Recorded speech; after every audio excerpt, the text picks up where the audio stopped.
I believe we have a character to make.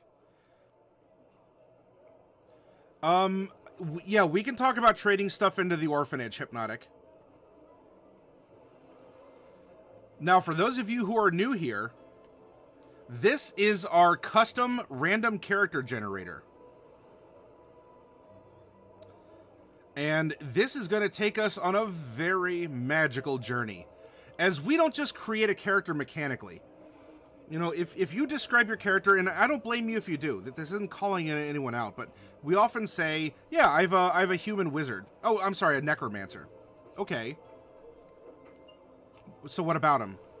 Or what about your necromancer? Oh, it's a guy. He's human. Uh-huh. So what does he think? How does he make his decisions? You know, what environment did he grow up in? What led him to become a necromancer? His intelligence is 16, and his dex is 14, but I'm probably going to bring that up to a 16 here on my next stat bump. And of course, you know, you gotta take Fireball at 3rd level, because what wizard doesn't? Yeah.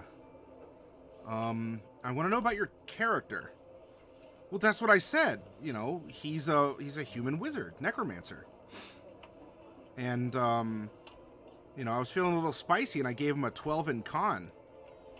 Oh. No. Even if you're uncertain about your character, which is perfectly fine, especially if you're new, I want you to be empowered to speak about your character. Who is he or she? Who's the daddy? What does he do? It's kind of a bad Arnold, but you get the point. And for our second character that we're making tonight, why don't we find out? Right? We have another blank character page. Let's give it a go and find out. What do the dice say as they form the outline of our constellation, but our imaginations are going to fill in everything else?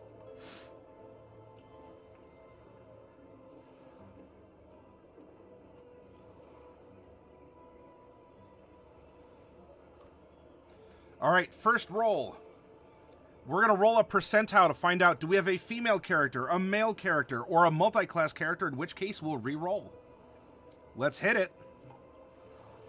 13. We have another female character. And to keep it simple, D&D 101, I can pull info from Mordenkainen's Tome of Foes, Guildmaster's Guide to Ravnica. It's all here. All right? If we start adding races and sub-races and all this, oh boy, it's now, we're now up to 30 different options. But for most of what we do here, we keep it simple. We keep it to the player's handbook. So I'm going to roll a d10. 6. We have a half-orc. I'm going to roll this again, and if it's odds, this is a half-orc that favors their human side, evens their orc side. Evens. I'm sorry, 5 is even. Odds. So, favors their human descent. Now, this is something not in the player's handbook. This is something to consider. If you don't consider a half-orc or a half-elf a race unto themselves, then in this case, you can sit and say, all right, growing up, did they favor the language or the culture of one of their parents over the other? So in this case, as a half-orc, instead of having grayish or greenish skin or whatever you would give a traditional orc, they would have a more human skin tone, right? More red-brown. Very warm colors. Maybe their fangs are a little less prominent. Because it's also not just culture. It could also be their genetics. Their genetics favor their human qualities over those of their orcish ones. So human qualities are dominant and overwrote a lot of other orc qualities. It could be a mix of any of those. And so I want you to imagine that, right? Because the player's handbook won't necessarily, you know, guide you in this direction or open your mind up to this as a possibility. And this is merely a prompt. Mechanically, nothing changes. There's no, you know, there's no sub-race for human descent or orc descent. Mechanically, we're the same. But when we're making decisions now about the character and where she's come from and what's happened in her life, we can use that as a tiebreaker. Oh, okay, you're making a character in parallel? That's great, Tesla. Keep us informed. Sorry if I fell behind in chat a little bit out there. Tretch, you love deep character making? Well, hey, stick around and I'd love to get your opinion if you approve of what we do and how we do it. All right, so we have a female half-orc. I'm going to use the Morg's distribution for alignment. Let's roll a percentile set. Rolled a 75. Chaotic neutral. All right, let's start filling some of this in. We have a chaotic neutral. Female half-orc. Medium-sized. Fill that in real quick.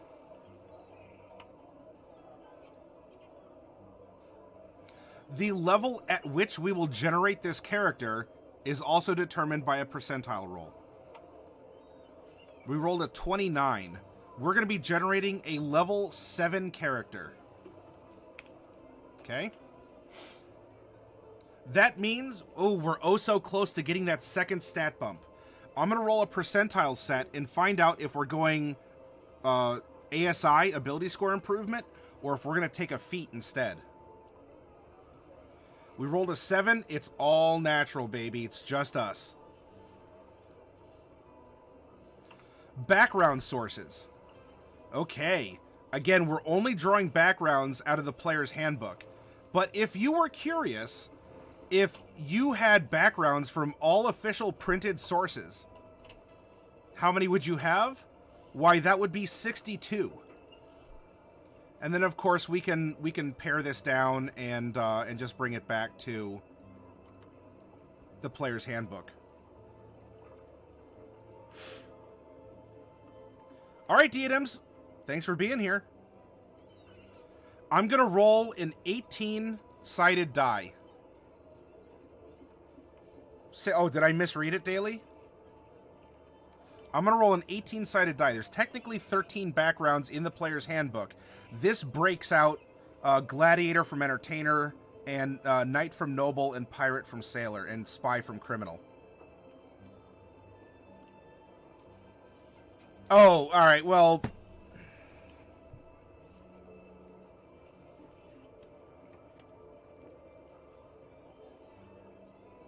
You win. You got me. Let's roll an 18-sided die and figure out where this is going. We rolled a 7 on our 18-sided die. And a 7 is a folk hero. Now, a folk hero has 10 different kind of origins. What was the incident that prompted you to become a folk hero? So we're going to roll a d10, and we got a 6. What is 6? I don't know, and right now it does not matter. We're simply casting the bones into the augury dish, and we'll read the results later. We are now also going to roll 2d8 for personality traits, and 3d6 to get an ideal, a bond, and a flaw. 2d8 yields 5 and 3. 3d6 yields 1, 3, 6. 5, 3, 1, 3, 6. 5, 3, 1, 3, 6. Again, these are placeholders. We'll get to them. Patience.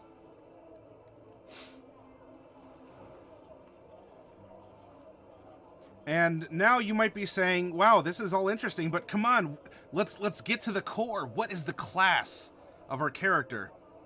What is going to send our character on and through the adventure? Because, you know, we often like to talk about, oh, we're playing this awesome warlock build, and it almost seems like at times our classes end up becoming a personification for our characters.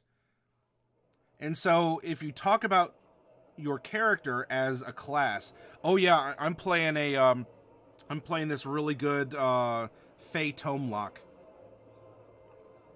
You can get a point across, yes. And I'm not saying that it's wrong describing your character like that. However, if you really want to understand your character and step up a role-playing presence, make sure you're considering your character as the character. And you know what? Some people, you get a Kronk the Barbarian. And Kronk the Barbarian is that. He is the barbarian. Absolutely fine. You know, you get Galstaff, Sorcerer of Light. And you know what? That's his shtick. He prides himself on his light magic. And that has become his identity, and that's fine. But try to infuse your character in your descriptors. And that's why I really enjoy saving the class for last. Because we could already start to imagine this character.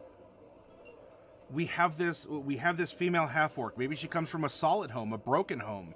Who knows? Things could be, she could be persecuted. Maybe she's lauded as a hero. She could be the first of her kind.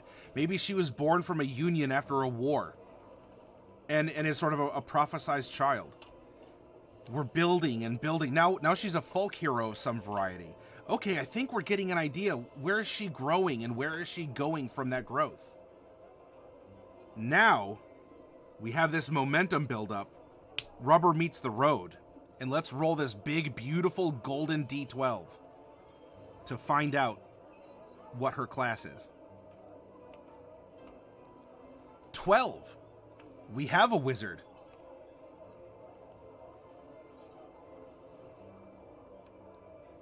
And there are 8 schools of magic for wizardry. Let's roll 1d8 and find out what kind of wizard she is. 7. 1, 2, 3, 4, 5, 6, 7. She is a necromancer.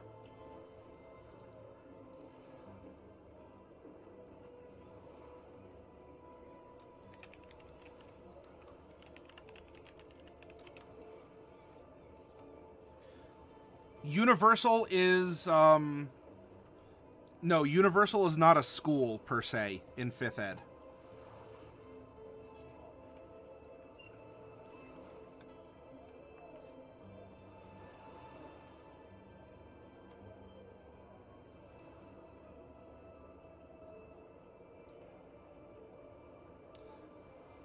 Class feature sources? Well, wizards don't have class features like choosing a patron or a fighting style, so we can skip this over.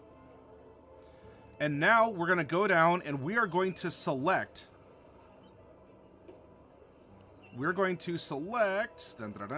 a half-orc from our pull-down menu. And this is going to load in the age ranges for the different stages of life of this race, as well as their base height and such. Although I think I may have found an error. Wait, do they start at 410 and just get 2 big dice?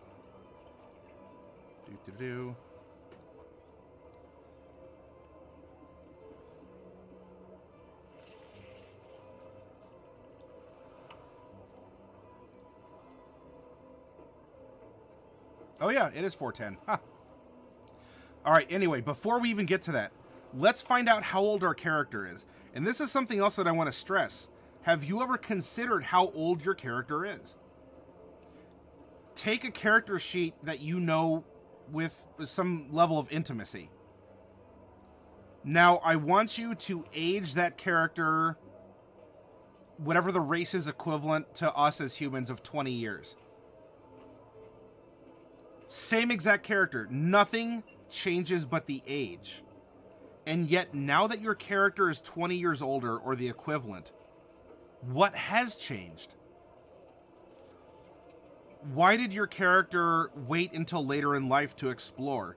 or take a slower approach to advancing themselves in the good graces of their church or their feudal lord? Or what were the circumstances? Is this, if you are now sort of teetering, like this is probably your last adventure, does that change your motivation? Right? Mechanically, you're the same. You haven't changed a single spell. You haven't changed whatever. You wield a sword. Doesn't matter. You do all that still, mechanically. Are you going out because this is it? This is all or nothing. If I don't give myself to this war effort, no one's gonna live, let alone even if this is my last one. Meanwhile, go back 20 years to when you're maybe middle-aged, or another 20 years to when you're young, and instead the same exact character wants to sign up and join the war for the adventure. Or the middle-aged character wants to sign up and join the war to be an officer and to try and lead people with his experience. Hopefully not dying, because, you know, he might still have, you know, a wife and kids at home, or, you know, or she might want to go in advance in some way. But now we have a 60-year-old human who naturally probably isn't going to live too much longer, but still has that old man strength enough to either lift a sword, to wave a wand, to give solid advice and still be able to keep up. And the scope of your character changes.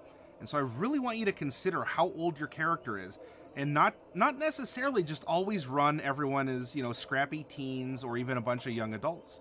Challenge yourself in that way. You know, are you a 21-year-old guy? Play a 57-year-old girl. You know, what would a woman of that age think or feel? How would she rationalize the world? Anyway, let's roll a percentile and find out. I rolled a 37. We are an adult.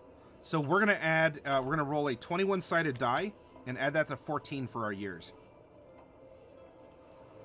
14 plus 15. So we are an adult at 29 years old.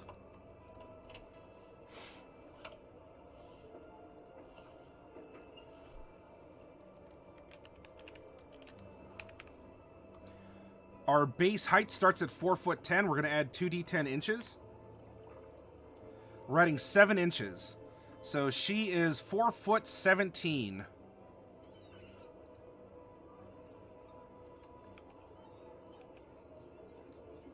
And now lastly, we're going to take that number that we rolled, 7, and multiply it by 2d6, 9. All right, so we have 63. We're adding 63 pounds to a base weight of 140. So she is 203 pounds, not including her gear. 5'5", 203, adult age 29. A necromancer, who's a folk hero of some variety. And you know what? We can now start exploring that, because we have our placeholders. We have a broad outline. We've thrown, you know, the stars to the sky, and they've made this constellation. Now it's up to us to fill in the constellation and to bring this character to life, to draw her from the ether of imagination.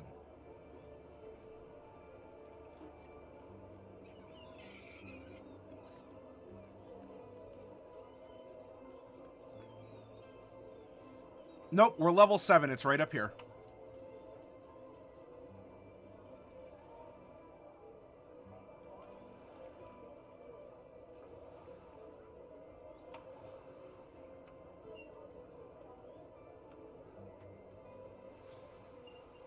Unlike the player's handbook, if you're going to create a character in this method, I want you to begin in Chapter 4. So, class, I hope you have your player's handbooks.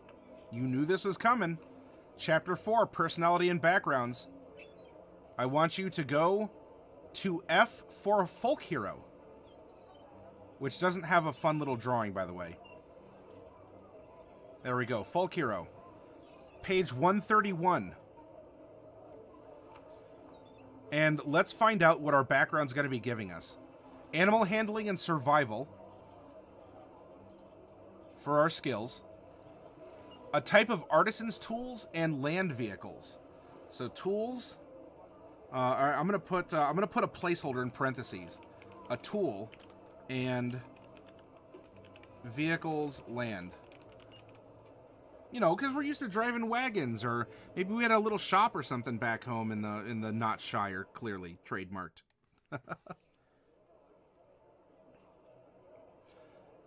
As for the artisan tool, you know what we can do? We can randomly roll that if we want. Or if by telling her story through her background, that might just tell us which tool that she would have a good proficiency in using. This is our character. We'll do what we want. We'll do what we want. You don't know her. Night all, gotta sleep for this job thing I have again daily. Hey, thanks for hanging out with us. And for educating us on the on that extra special illithid that we pulled, and as well as for some tech knowledge. You have helped us grow tonight, Daily. You gotta go too. We'll be back later. All right, Alex. Thanks for stopping by, and thank you for subscribing. Equipment. Well, we're gonna get a set of artisan's tools, so I'm just gonna put tool in parentheses. A shovel, iron pot, set of common clothes. Now, just like how thieves get a crowbar, I wonder if this folk hero has named her shovel. I don't know. If it's an important tool in its own way, maybe she has. And if so, what would the name be? And a belt pouch containing 10 gapuz. Ta-da!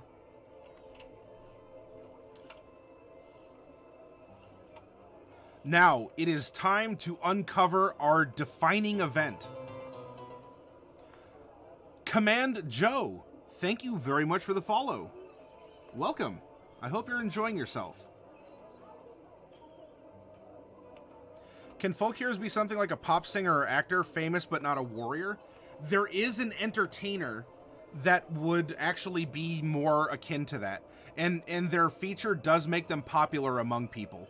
So Zulurpai, you're thinking of the correct thing. However, the book is one step ahead of you and gives a more directed, like a more specialized background for that. Delcorin is here. Daily is out, Delcorin is in. Coincidence? I think not. Folk hero number 6. What was our defining event? I broke into a tyrant's castle and stole weapons to arm the people. Does this have to literally be this? No, not at all. For all you know, unless, well, you might have spoken about it to your dungeon master, there's no castles. Could be primitive, could be modern, could be something else. To arm the people? What if it was the party's a group of government sympathizers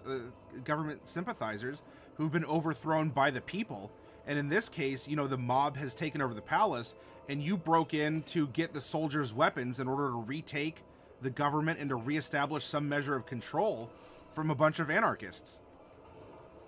So, I want you to remember that these prompts, they can be taken quite literally, or you can just use them to imagine.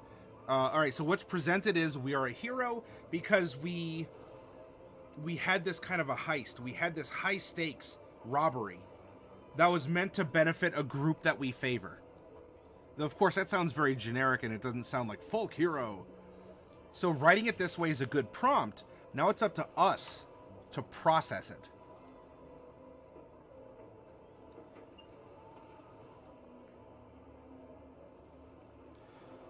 Apeling folk hero who stole goods and got information from other tribes. Tesla, your side character that you're creating. ASMR born on another plane. Which plane?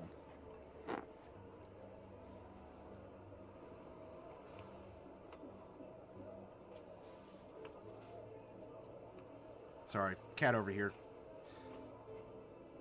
Should we make character sheets before we meet up with a DM or after? That you're gonna have to talk to your DM about that, because you can spend 3 hours, Tretch, creating a masterful character, eloquent yet not like 20-page long backstory. You know, mechanically balanced. And you feel so proud because you're like, yes, I haven't min-maxed. This character has relatable flaws, and I've spent so much time. And then you approach your DM and says, yeah, I need you to just make a power character because I'm going to do everything I can to kick your butts in this dungeon. And so just make sure you can kick down doors and defeat monsters. But my character, I mean, if you want to run it, but you're probably just going to die. Oh.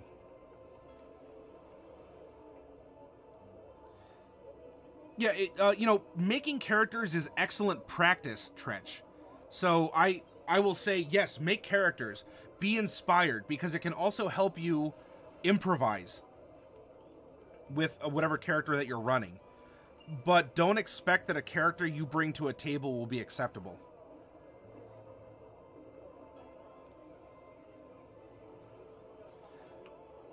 All right, our background feature is rustic hospitality. We can get food, like limited food, shelter, information, etc., from people who know us and our own little folk hero legend. It's a pretty solid one. All right, our characteristics, personality traits. 5 and 3. I'm going to scoot this over just a little bit to make it easier. I know it's toward the bottom. Hopefully you can still read it. Otherwise, I'll be narrating it. Hey, Hypnotic, have fun. Enjoy. Thank you for the support of the channel. And you popped open some really cool minis.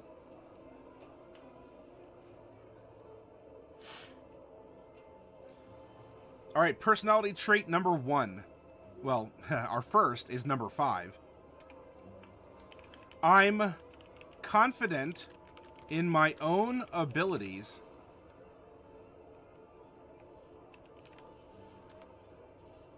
and do what I can to instill confidence in others. Okay. Social, you know, wants to help people, wants to empower them, you know, good motivational person. And personality trait number 3. When I set my mind to do something, I follow through no matter what gets in my way. And there you have it. We have a very resolved person, personally, and someone who wants to see others around herself be given agency in their lives, be empowered in some way, to find the confidence that they've always had and just felt suppressed because of, I don't know, propaganda or rumors or, you know, the threat of retaliation or something. You notice that we haven't talked about strength scores. I don't care what her strength score is. There, I said it. I said it.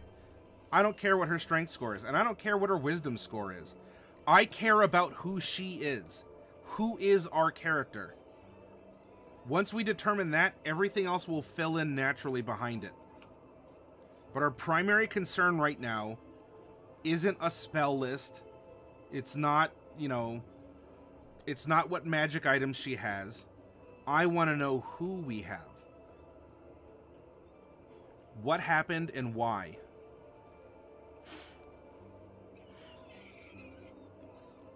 Her ideal is number 1. Respect. People deserve to be treated with dignity. Pardon me. And respect. Now hold up. You gotta be pulling my leg. You said she's chaotic neutral. How in tarnation can you have someone that it clearly says up on the PDF, this is a good ideal? Chaotic neutral people can't have respect. Of course I'm being sarcastic, because of course they can. Remember, your alignment is an expression of your character. It is the filter or lack thereof between brain and mouth. Chaotic neutral, she's impulsive. It shows that she might be a quick thinker. Ideas, she's adaptive. Neutral, she's looking out for herself And therefore, if she's helping herself, she can help other people. As opposed to altruism or being selfish, which are other ways to look at good and evil. Because altruism itself isn't necessarily good or the best course of action.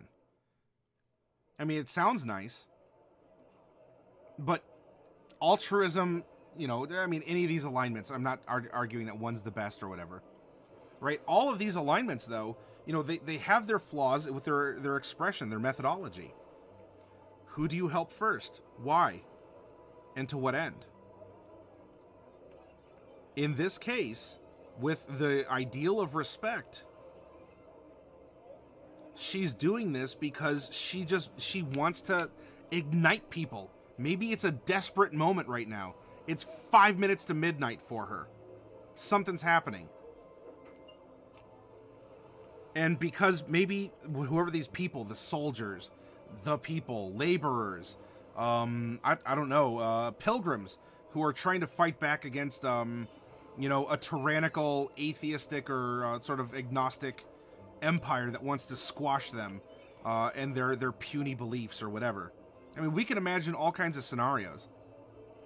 But the time is now. People deserve respect, and they deserve what she can bring, because it sounds like she's willing to step up and do what people need to do in this situation. And how this is going to play into her becoming a necromancer, because we know it's going to happen. It's not like it's going to be a surprise, but have you forgotten about that? This character is a necromancer. Oh, and she's a half-orc. What? Who plays a half-orc wizard? They don't get a racial stat bump to intelligence. That's stupid.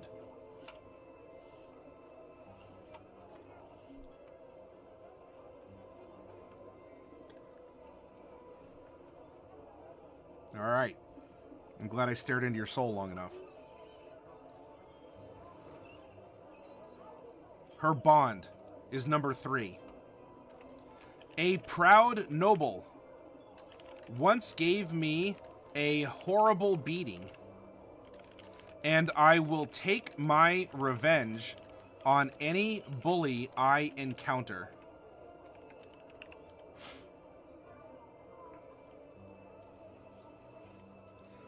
One of my players has decided to play a kobold and has given themselves a racial feature, pack tactics, giving him advantage on all enemies and allies, if allies are near. Is this fair? What do you think? Isn't there already a printed kobold playable race?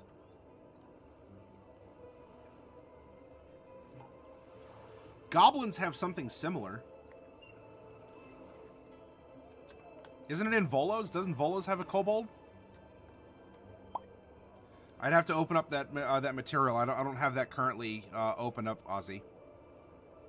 But someone else may. But if you give me a little bit of time towards the end of the program here, I could take a look if no one else has.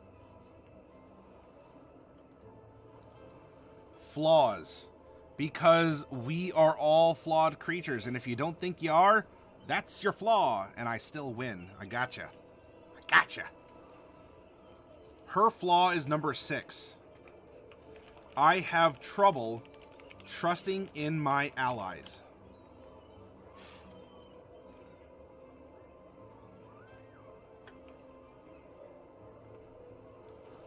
Now, hold up, Matt. Come on. You're telling me we have a chaotic neutral character with a good ideal who respects people and wants to empower them, but she can't trust them?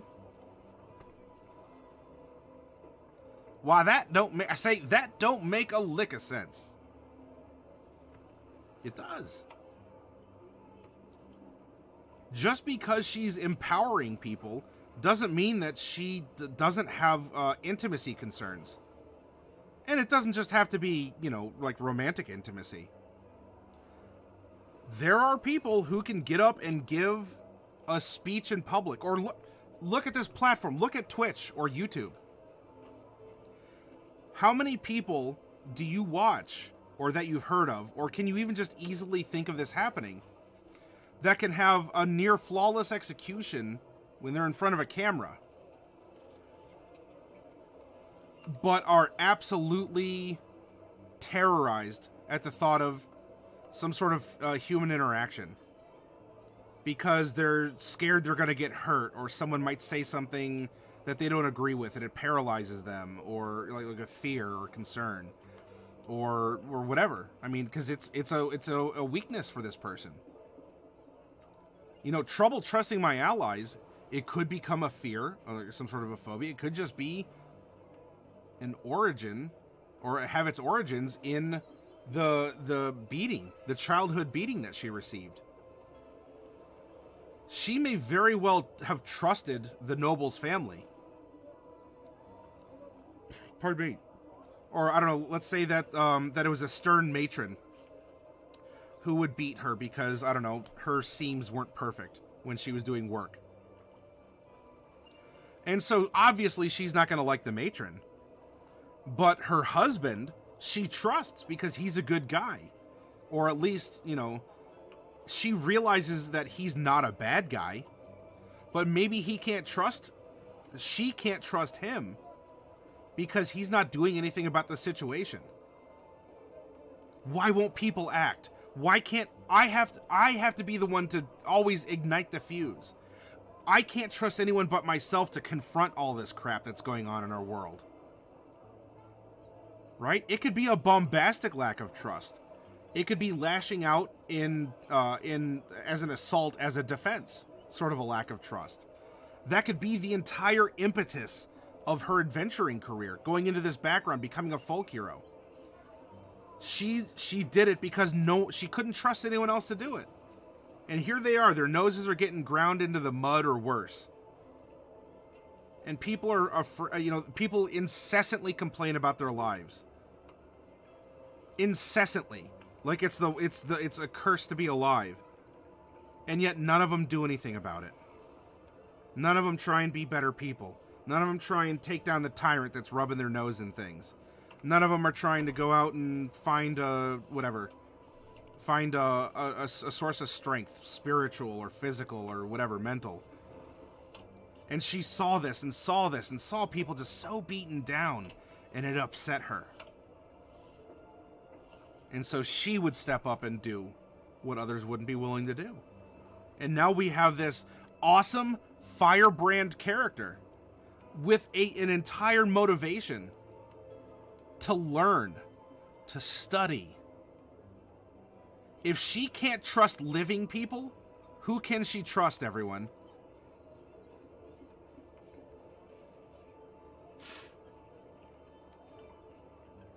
You're welcome, Ozzy.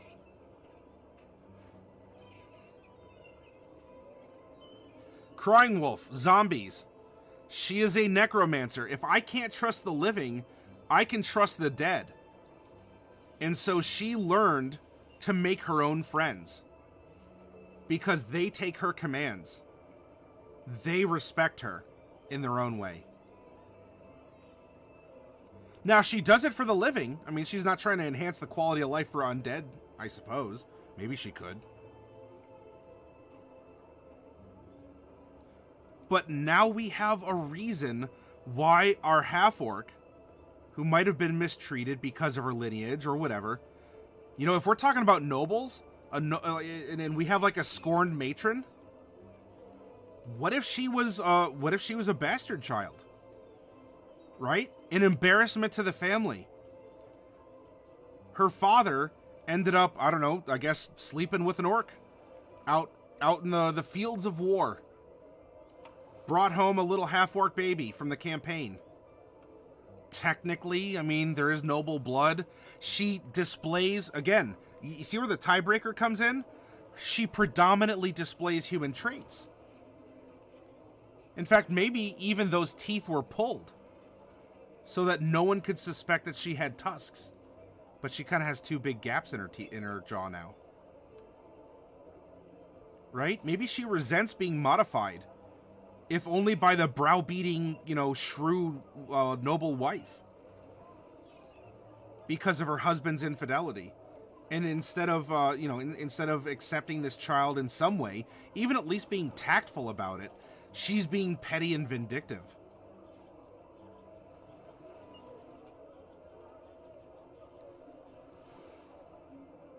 What if the love for her father ends up being corrupted because she can't trust him? And what if he's the tyrant? That, and if not a tyrant, then she actually just stole the personal cachet of weapons from his manor to go give to other people to aid in the overall war effort because he was just simpering back at home. He didn't want to have to go back out. You know, his confidence was shattered or whatever. Maybe his leg was too. He could have a disability. Physical or mental, like a PTSD thing. Or he suffered emotional abuse from his wife. And so even if her own father's not going to step up and do something, I'll do it. And you know what, Mom? I'm going to go lead an army of our finest retainers to boot. And so what she does, she goes through the old manor's library. She finds some forbidden books on magic. I mean, in general, let alone necromancy. And you know what she does? She goes out to the family graveyard. She raises some skeletons. Arms them with her own family's arms and armor. I mean, they're technically part of the family still, right? And there you go. Things happen. As a player, can you get involved in a story like this? As a dungeon master, if you have a player that brings this character to your table, what has he or she provided you?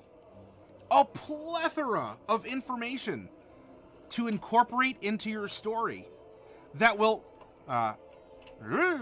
instantly hook that player and the others in because you're able to weave such a fantastic tapestry of story. Everything makes sense. There's connections already involved. They're invested in the world. And if they're invested in the world, they're not going to be lol random murder hobos.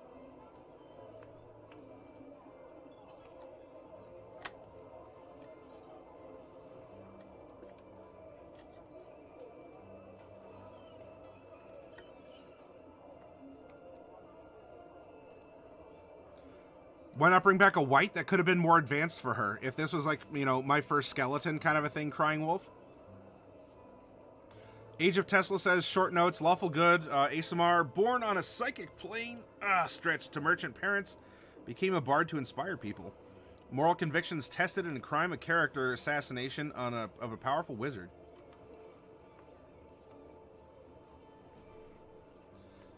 So congratulations, everyone. We have a character. We have a character. And look how much blank space. Well, what's her intelligence score? She's a wizard. It doesn't matter. It does, but it doesn't matter. We have a character. We can understand her. We can sympathize with her. Now, if we're thinking of different situations she'll be in, we can rationalize how she will act. That is the mark of a character. Or character as character, I should say. Crying Wolf, it's a deep character, and look at this. We filled in a couple blanks up here, and then we just copy-pasted some dice roll results. And look at what happened.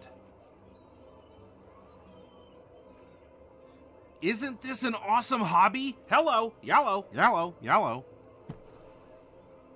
Tap, tap, tap. This is why I get so excited to play, to run, to teach this game. Look at all that we've done. We could just stop here, honestly. We've told a tale. We're not going to. We're going to finish the character. But look at everything we've done so far.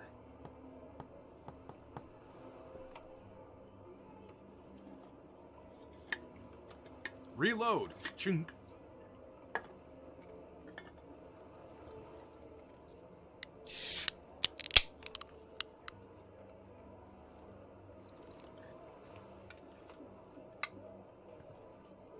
Anything still left?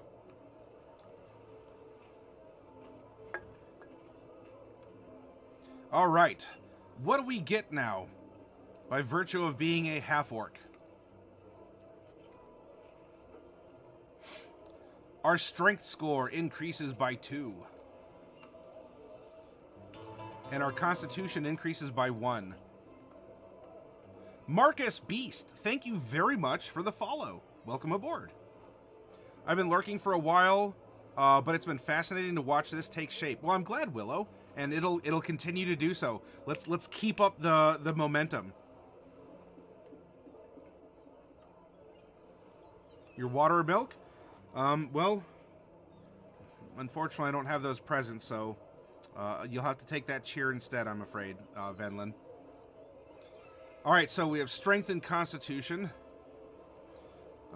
We have speed of 30 feet, 15 climb, 15 swim, 0 fly. We have 60 feet of dark vision.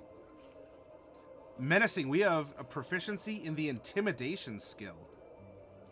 That could come in handy as a necromancer. Again, you're like a half-orc wizard. Come on, look at those racial stats. What half-orc would ever become a wizard? This one, boys and girls. This one became a necromancer, and we are telling her tale. Relentless endurance.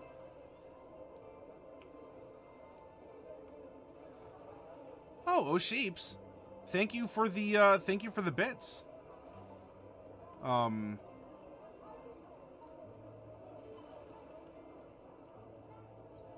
So we're gonna be at 667 at the end.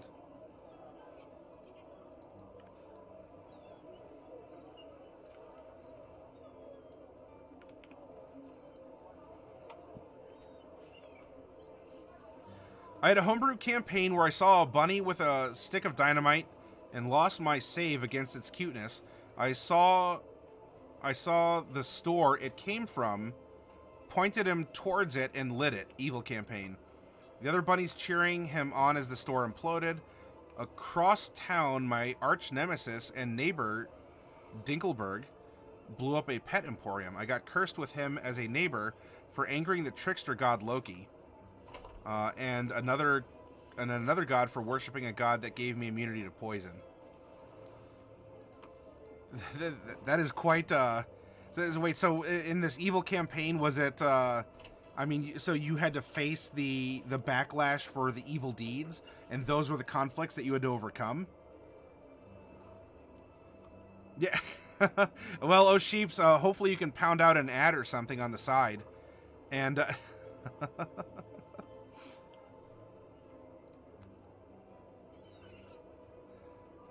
So we have Relentless Endurance. When you're reduced to 0 hit points but not killed outright, you can drop to 1 hit point instead.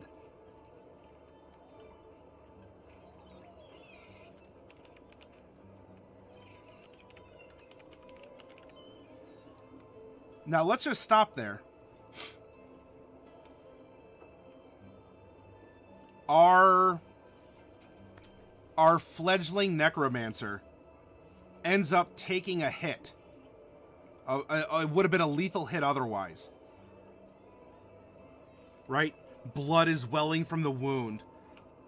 And she just sort of, staggers. Like, that blow should have killed her. And here we have a necromancer who simply looks up from the sword wound at the one who dealt it to her. Smiles. Of course, showing where the teeth had been pulled. As the light of necromantic magic just flashes through her eyes. You can play Relentless Endurance like a necromancy effect. I mean, for all she knows, maybe that's what got her started. I mean, it depends. Maybe what if she was raised as a human and only found out, so Relentless Endurance is something that orcs get, but maybe she never knew that. And so she actually sees this as empowering her, as guiding her. My body can take this punishment. I walk with the dead. And she attacks fiercely with him too, so she also gets savage attacks. Languages? Now, in this case, would she have been taught Orc? Maybe not.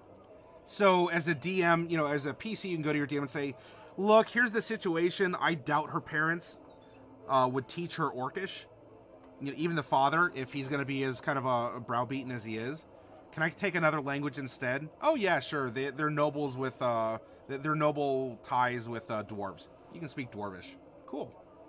Is that going to severely alter the campaign? Probably not. And it's very creative and is a use of continuing to hook your character into the story. For sake of this, I'm going to put common in Orcish. But you get the idea.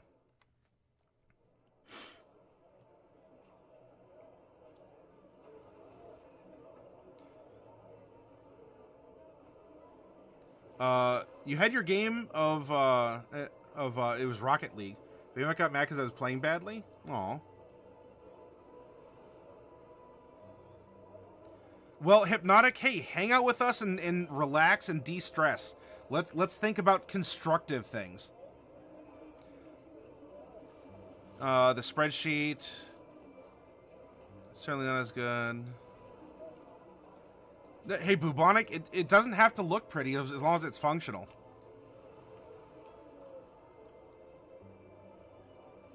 Tesla's, you're still working on your character on the side. No, I read you initially there, Hypnotic. Yeah, just come relax with us. I even got high level in the campaign for building my paladin right. I got to enslave a god blacksmith. Oh, was it Hephaestus?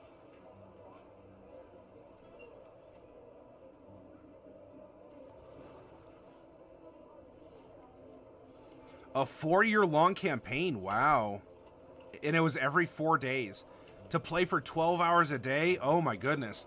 Marcus, that is a very interesting story. And I love hearing about the times that you all have at your tabletop.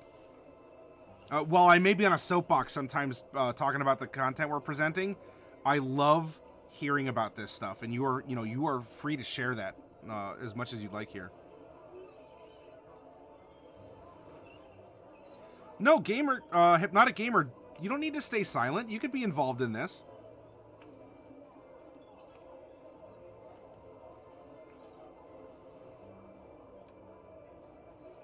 Yep.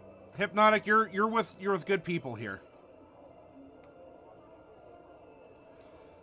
So look, we can turn relentless endurance into this creative outlet for necromantic energy. Heck, there's nothing saying, I mean, just because this is racial doesn't mean that maybe orcs actually don't have this. And so while the race is balanced for it, we can simply say that relentless endurance is a gift from the grimoire she found in her family's library that awakened her to necromancy, and the book itself was teaching her these secrets and making her body more resilient, hence the extra strength and constitution, because she has this kind of undead fortitude to her. That makes perfect sense. Perfect sense.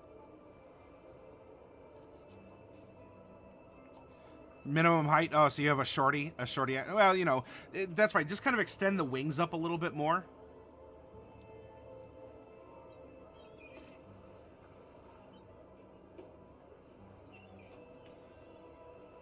Well, Hypnotic, look, if you want to vent, I think you have supportive people here. Because, you know, there's people who want you to be happy and are you can share stories. Maybe you can give you advice or just their stories. As Marcus was telling us about his evil campaign and the things that happened there.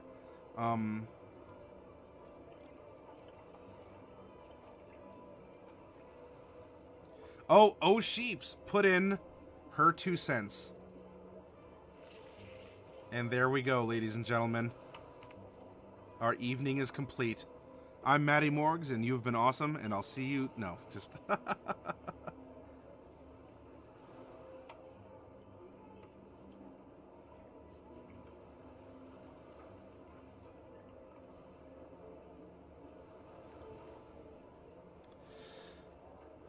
Yeah, Hypnotic Gamer, if you didn't come back, even if you feel a little down right now, you would have completely missed out on O Sheep's non-committal 2 cents throw-in, and you know, and just that nice missing the Lamau, Lamau,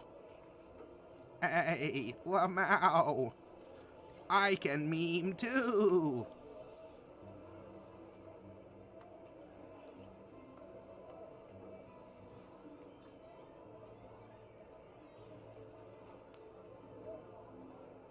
I mean, evil isn't always a evil. I mean, forces of evil and good exist.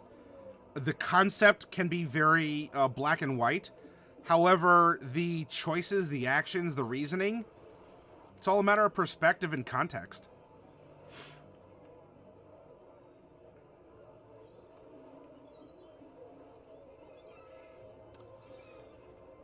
So we have explained. We've explained. You know, in this note as well, I should say that while she's rocking the mechanics of a half-orc, what if she's just completely human? And we talked with the DM and said, look, she's gonna look human, she's gonna be human. We're gonna give her half-orc stats because she found the forbidden book in the library. She could still be the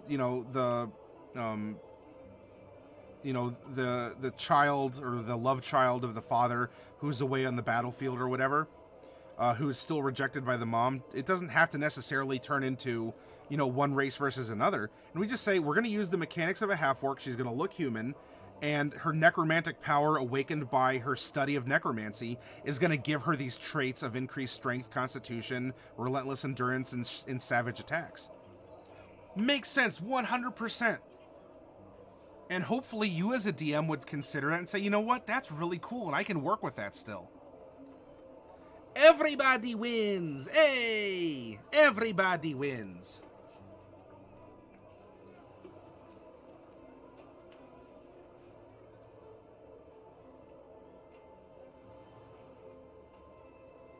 You may or may not have started a holy war, Marcus.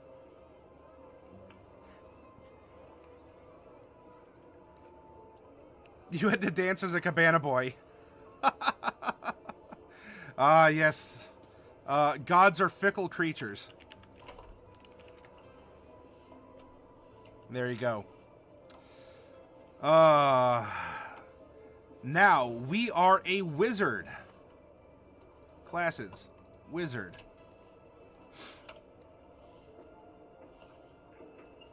We're level 7. So while there's a big chart full of possibly scary stuff, we only have to worry about that blue portion. Bink. Nice and easy.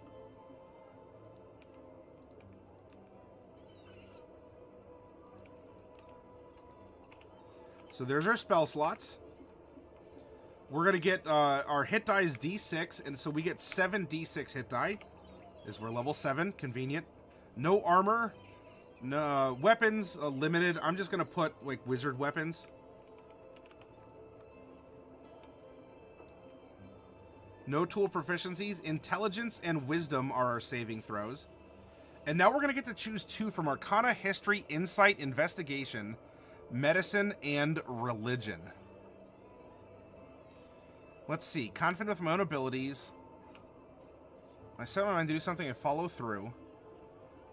People deserve respect. A proud noble once gave me a horrible beating, and I have trouble trusting in my allies. If she wants to try and change history, right? She's stepping up as a folk hero. I think she would have studied history.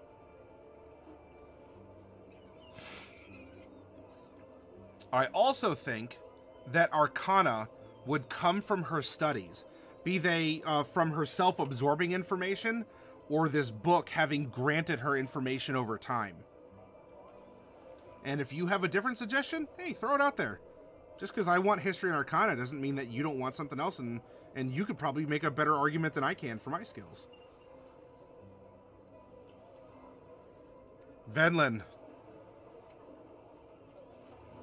My mind to your mind. My thoughts to your thoughts.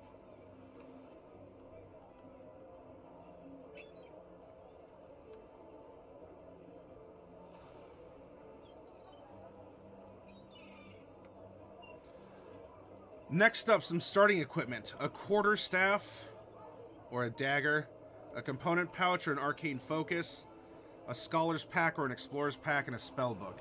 Let's give her a quarterstaff. This is a weapon of the people.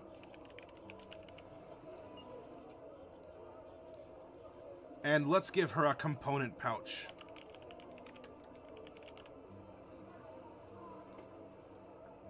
I don't think she'd have a Scholar's Pack because she's pretty singularly focused. But I bet she'd have an Explorer's Pack. And, of course, a spell book. Which in this case could even have some limited sentience or like a magical enchantment on it. Might even have a name of some kind. I don't think we're talking like Grimoire Vice or something, but... Thinking that could switch in for investigation for history, but I'm not sure what the character is right now. What's the build, if I can ask, haven't completely figured it out? Female, half-orc necromancer, level 7, chaotic neutral alignment, a folk hero, who had her moment of greatness by liberating weapons from like a tyrant's castle and giving them to the people.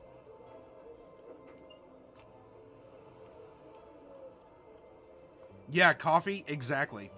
And also, as printed, not exactly all spells can be cast with just a focus either. Sometimes you do need a particular component.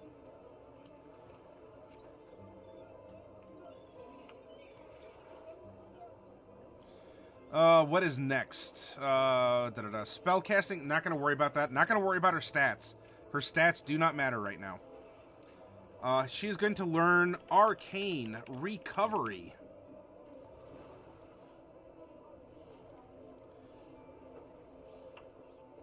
And she's going to have her Arcane Tradition. Whoops, I'm sorry. That's her archetype. I'm not going to write that down. Her archetype, then, in School of Necromancy is... Necromancy Savant. When you select this school at 2nd level, the gold and time you must spend to copy a necromancy spell in your spellbook is halved. And Grim Harvest. At 2nd level, you gain the ability to reap life energy from creatures you kill with your spells. Once per turn, when you kill one or more creatures with a spell of 1st level or higher, you regain hit points equal to twice the spell's level, or 3 times if the spell belongs to the School of Necromancy. You don't gain this benefit for killing constructs or undead. And at 6th level, Undead Thralls. You add the Animate Dead spell to your spellbook if it's not there already. When you cast Animate Dead, you can target one additional corpse or pile of bones, creating another zombie or skeleton as appropriate. Whenever you create an undead using a necromancy spell, it has additional benefits. The creature's hit point maximum is increased by an amount equal to your wizard level, and the creature adds your proficiency bonus to its weapon damage rolls. And here we go. The legend begins. You have to get up early, so I'm going to go to bed. See you later. All right, oh sheeps. Thanks for hanging around.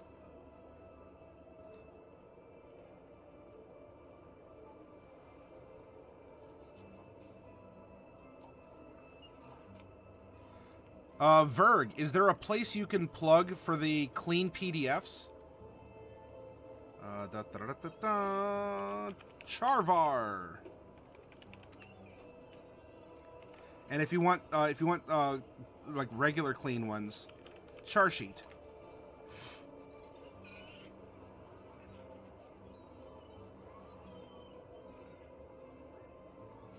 Excellent, excellent, excellent. We are now a wizard. And now, only now, that we know who this character is. We've seen her past. We've seen her struggle. We understand why she makes the choices that she does. Now we can start putting some numbers and do the math. Is that fair?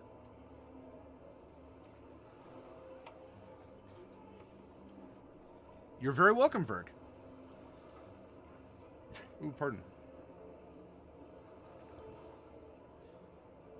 Oh, you didn't boil down the bones or anything, Marcus? Interesting that, so what was the aspect of the curse? Like, what cursed you in that sense? All right, so, using the standard array, 15, 14, 13, 12, 10, 8.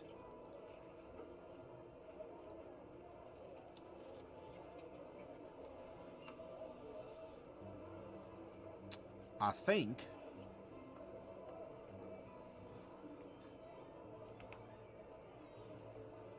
actually, 15, 14.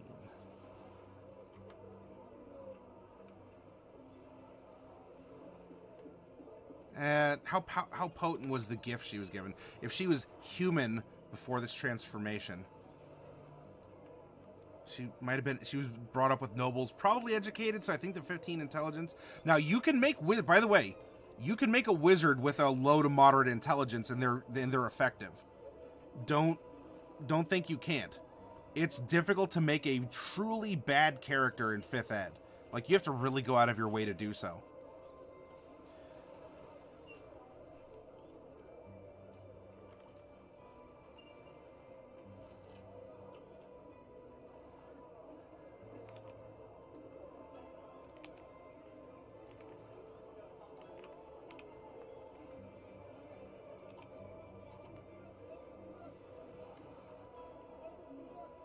Your father cursed you for trying to take over the kingdom you owned with your necromancer. He was a mage and always disappointed. Oh, because you were learning it? So he limited your choices, it seems. Or at least it made it harder for you to continually raise people. Hey, Fallon, welcome. So here's my thoughts here. 15, 14, 15 int, 14 wisdom, 13 con, 12 strength. So, you know, she is there. Unless we wanted to put the 12 in charisma, but I don't know. I don't know if she's necessarily charismatic. She doesn't have to be. She doesn't really trust people. She doesn't. I mean, yeah, she gives the rally cry, but it's her. You know, it's this that's endearing people to her. They know her by her deeds, not necessarily her winning smile.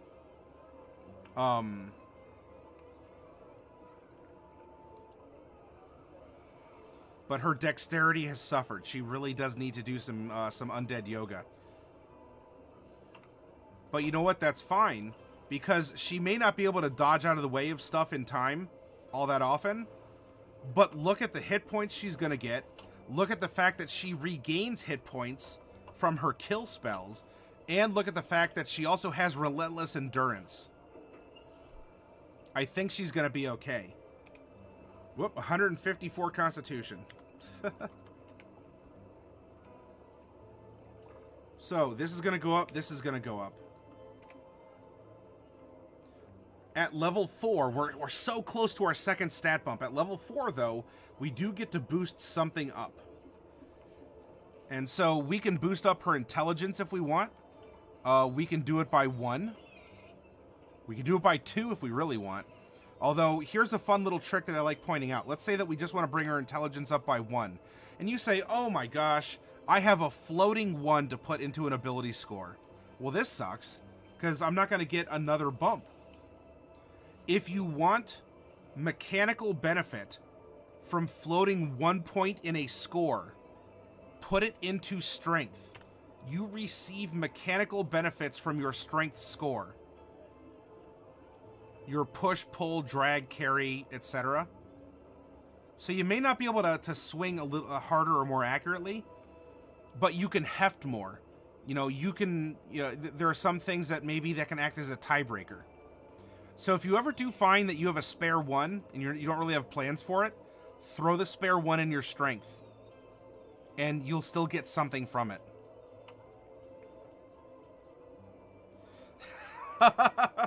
Hey, Holmes.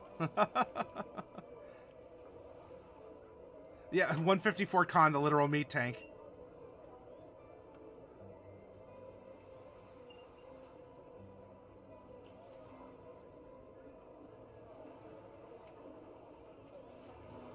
You have a character with investigation and is a wizard, says Hypnotic Gamer. Necromancer has excellent damage-based spells, so a high end is good. It's the rally bicep. Tree cats, why are you sad? Don't be sad here, tree cats. Talk to us. What's going on? What's crack-a-lackin'?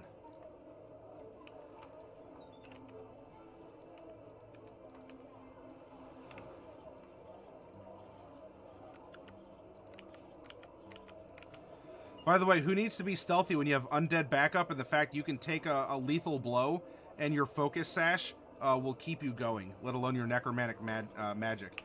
Your low dex is probably going to help you fuel your intimidation, which honestly is like the focal point of your charisma score. Everything you do should be extremely intimidating. Very, very intimidating. You should have so much fun rocking this character. My goodness. I would love to play this character.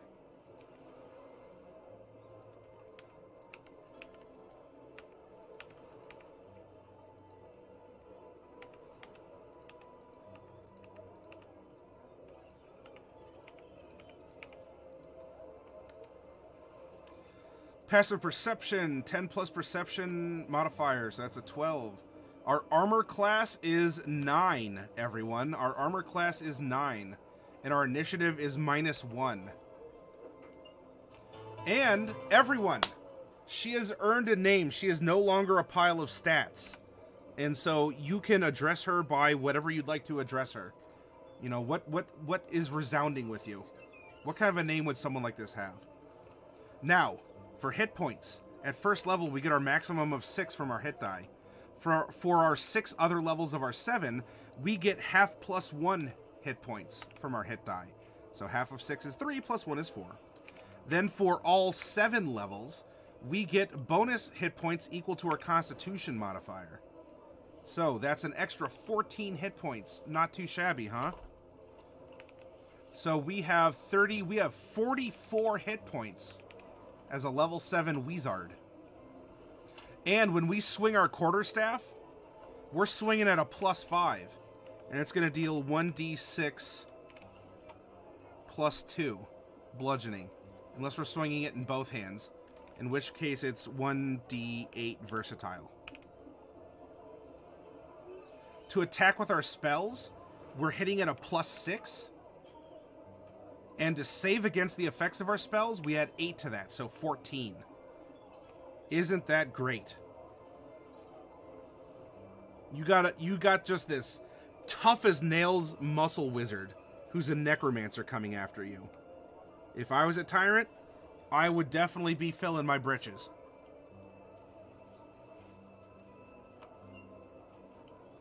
$72 hit points. This isn't 3rd edition, TJ. Come on.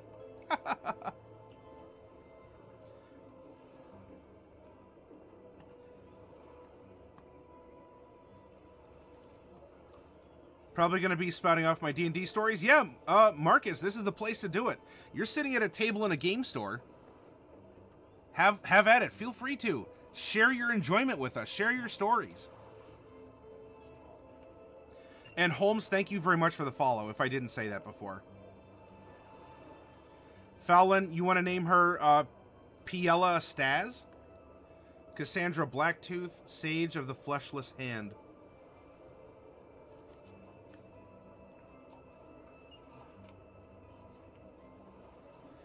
Blacktooth is mainly descriptive? Descriptive in what way?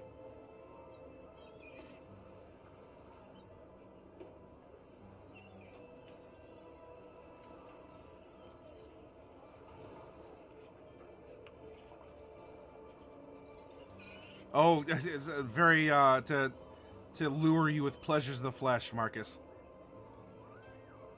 You got it, mate. Looking forward to the content. My D&D friends have all moved, so I got to get my fix. Welcome home, Holmes. Welcome home.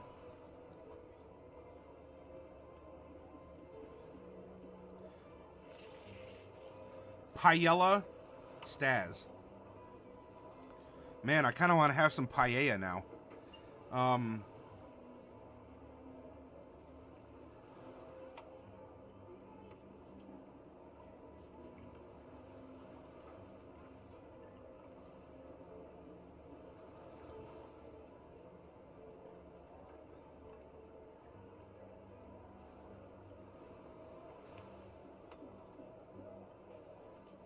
I beat you to it, TJ. So let's take some of the offerings here. So we have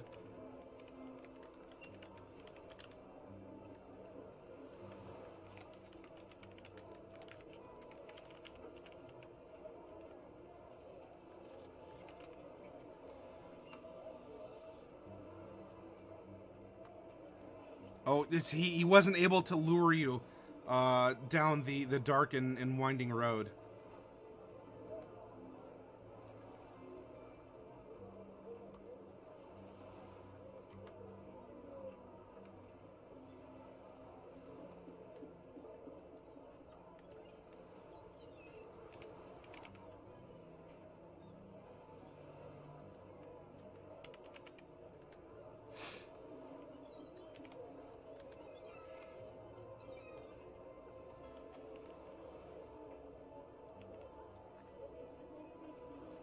So how about this? Cassayela, the Blacktooth Stazz. So she's the folk hero. Everyone's like, oh, it's the Blacktooth. The Blacktooth is here. But her name is Cassayela Stazz. Or Stats.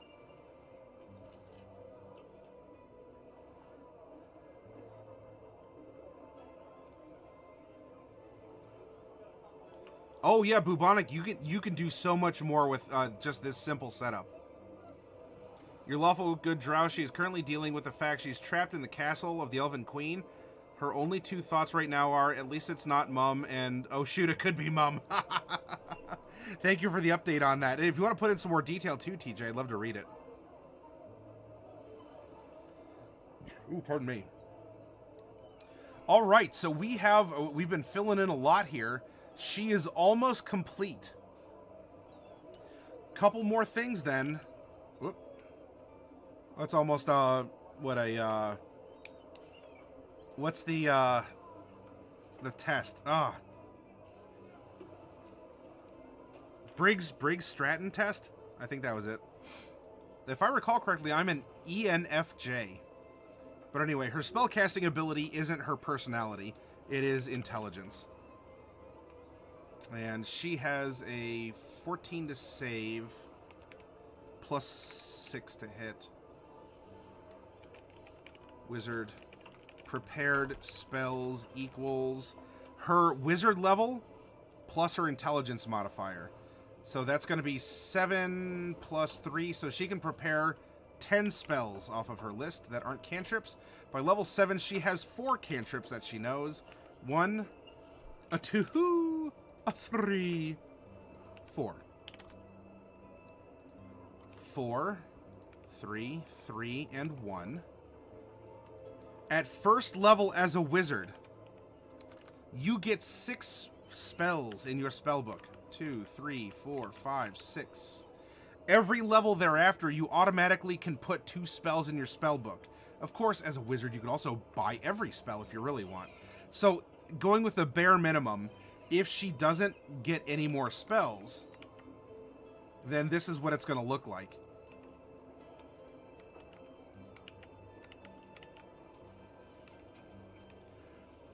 I like and I would recommend indicating, especially as a wizard, where you ended up getting your spells. Was it from an NPC? Did you find it in a treasure chest? You know, did you buy it? At what level did you acquire it or whatever? Because it can... Your spell book is a diary of your adventure, right? You're taking spells that are going to be useful for the trials you've already gone through or are to come. Your spellbook could have the lists of vendors, could have a list of cities that have various magical items. Your spellbook can become such a valuable source of information. It really can. And it becomes your own personal diary at that.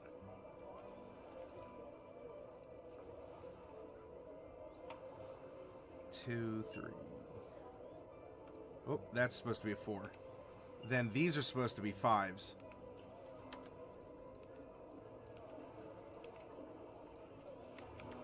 And these are the 7s. There we go. Myers-Briggs. There we go. Thank you. Thank you, Code Blue. Darkest campaign I had was a short one, only 2 weeks long, where I made a paladin. It was pretty much a space marine from Warhammer. Very metal and British. And you had a space British. Those can be very, very vicious. Do I have a song request? I do not know, Venlin. By the way, something I found was the 3 questions Jerry Holkins asked his players for the Acquisitions Incorporated game. What is your secret reason for whatever? Oh, all right. Everyone, if you have the cat butt emote, Please spam your cat butts.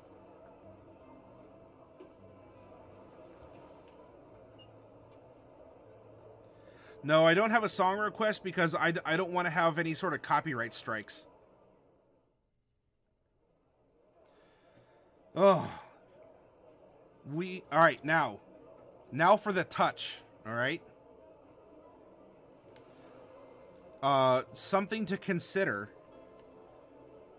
because we're talking about how can you take some real-world inspiration, you know, if you ever find yourself stuck on describing something. I think we did a good job with this character. But all you have to do, right, go to your local newspaper, and let's see if we can find something that could be related to, you know, something that could be related to this character. Her situation, her education, her life, or her lifestyle.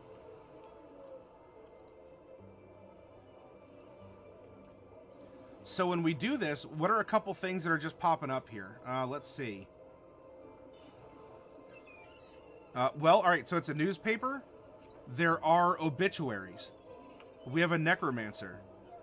So here what we can do, if she wants to bring the family retainers back, and she'll lead them to war where the patron of the family won't, suddenly you can look in your local newspaper and you can turn you know, these lives and lifestyles people have had into, you know, commanders of the army, you know, people who themselves have passed on, but they were known for being a professor. They were known for working on the, you know, on the docks. They were known for military service. See, so for instance, for this person, was a veteran of the United States Army. He also worked for the schools. He enjoyed duck hunting, woodworking, was a jack of all trades. So we're getting ideas. Who are the members of the family, alive or those who've passed on? Right? Who else?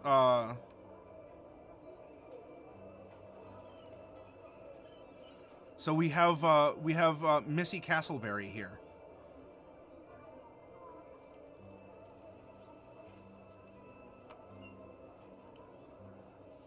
Ah, all right. So she was a nurse at the Lakeway Nursing Rehabilitation Center. Very devout, also. Another person to consider, right? That is on one side of necromancy or the other. These are all NPCs that you can come up with, or these are the people that she has chosen to bring back in a kind of an undeath. And I mean, when you start finding these things, you'll notice that there's a lot of obituaries. But you can draw, I mean, each one of these is a capsule. And I don't want to show these off out of disrespect. Because that is not the intention at all. Each one of these were people. They lived full lives. The things that they've done, we had someone who spent 35 years as a nurse. We had someone who was in the army and then went on to teach in school.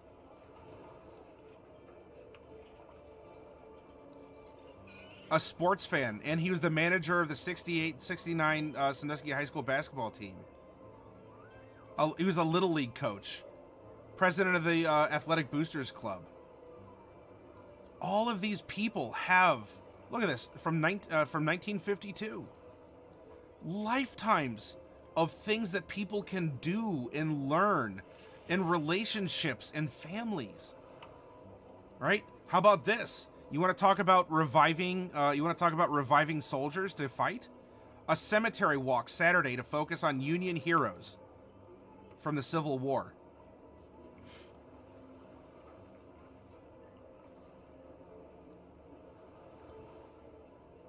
Needs to be a little longer, I think.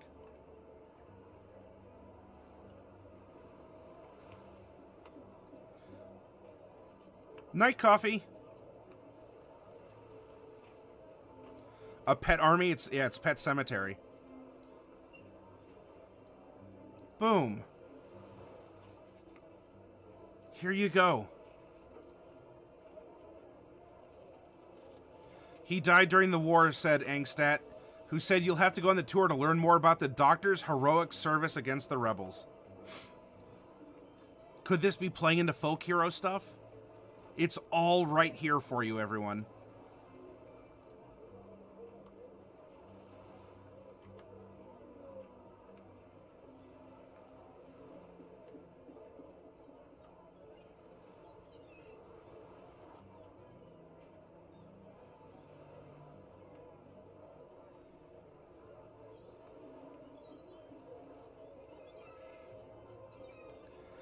Chicky, well, it's not Caesar, Cezal start turning Civil War vets during the tour and what, yeah, look, arise, fight once more.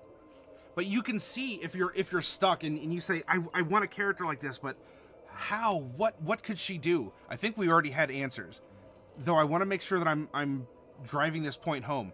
Crack open your local newspaper online. Doesn't even have to be the physical media.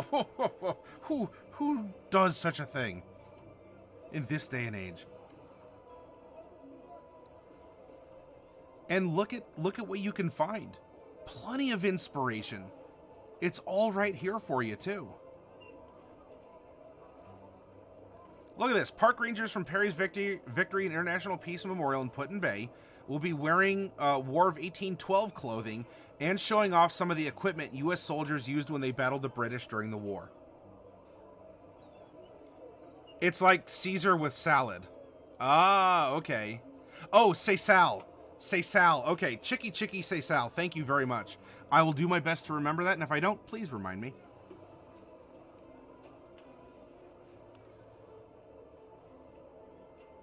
You had a 1 year long one, no memory after waking up in a battlefield, nobody alive, wasteland area for miles. By the end of the campaign, turns out they were the heroes and I was the warlord who had almost destroyed the world to bring back his dead wife, who he had known since birth.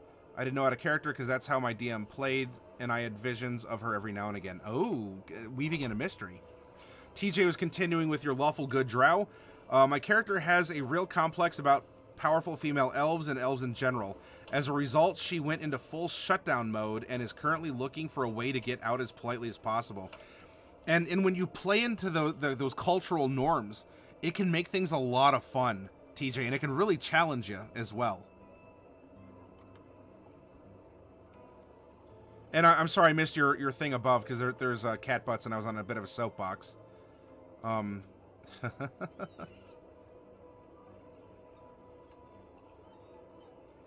We're currently doing a side quest for the cleric. Servants are a touch rude.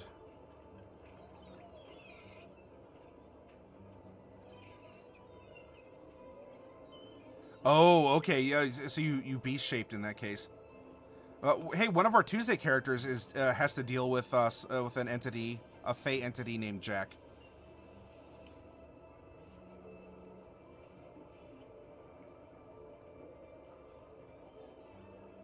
Oh, Fallon.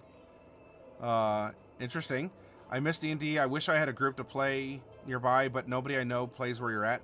Well, Marcus, I mean, you could check out libraries. You can check out if you have a local comic or game store. You can hop onto the Wizards of the Coast website and search for it.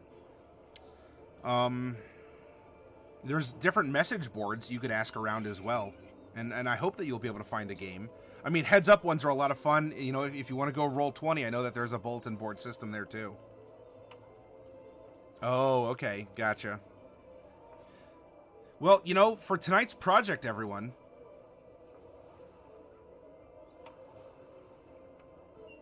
Is it close? I don't know. I have to look away from my monitor, so I can't really see. But yes, we are, we've done our homework. Woohoo!